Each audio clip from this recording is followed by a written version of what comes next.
প্রতিদিন করার মতো প্রথম আমলে সালেহ হলো 5 ওয়াক্ত নামাজ সময় মতো ধীরে ধীরে আদায় করবেন। এর চাইতে বড় কোনো আমলে চলে না। এই একটা যদি করেন আর ছোটখাটো কোনো আমল নাও করতে পারেন, বড় গুনাহ থেকে বেঁচে থাকেন, ইনশাআল্লাহ নাজাতের পথ অর্ধেক সুগম হয়ে যাবে।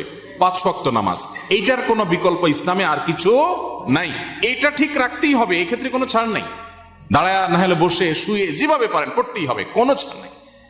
অতএব 1 নম্বর আমল হলো 5 ওয়াক্ত নামাজ পড়বেন। 2 নম্বর হলো সকল বড় বড় মোটা মোটা গুনাহগুলা থেকে বেঁচে থাকবেন। চোখের গুনাহ, হারাম জিনিস দেখা, হারাম জিনিস শোনা, গালমন্দ করা, মানুষের হক মারা, হারাম খাওয়া, এই বড় বড় গুনাহগুলো থেকে বেঁচে থাকবেন। নাম্বার 3, নবী করিম সাল্লাল্লাহু আলাইহি ওয়াসাল্লামের প্রতি বেশি বেশি দুরূদ পাঠ করবেন। আল্লাহুম্মা সাল্লি আলা মুহাম্মাদ ওয়া আলা আলি মুহাম্মাদ, শুধু সাল্লাল্লাহু আলাইহি ওয়াসাল্লাম, দুরূদ ইব্রাহিম যত বেশি পারেন দিনে 10 বার 20 বার পাঠ করবেন।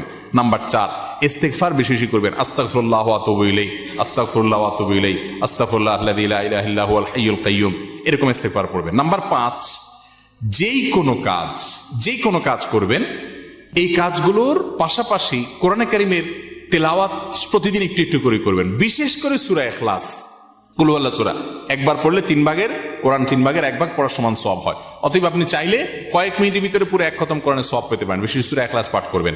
6 নম্বর হলো যত জিকির আছে কোরআন হাদিসে বর্ণিত, এই জিকিরগুলো বেশি বেশি করে পাঠ করবেন। যেমন সুবহানাল্লাহ ওয়া বিহামদিহি সুবহানাল্লাহিল আযীম, তারপর লা হাওলা ওয়ালা কুওয়াতা ইল্লা বিল্লাহ, এটাকে জান্নাতের ভান্ডার বলা হয়েছে।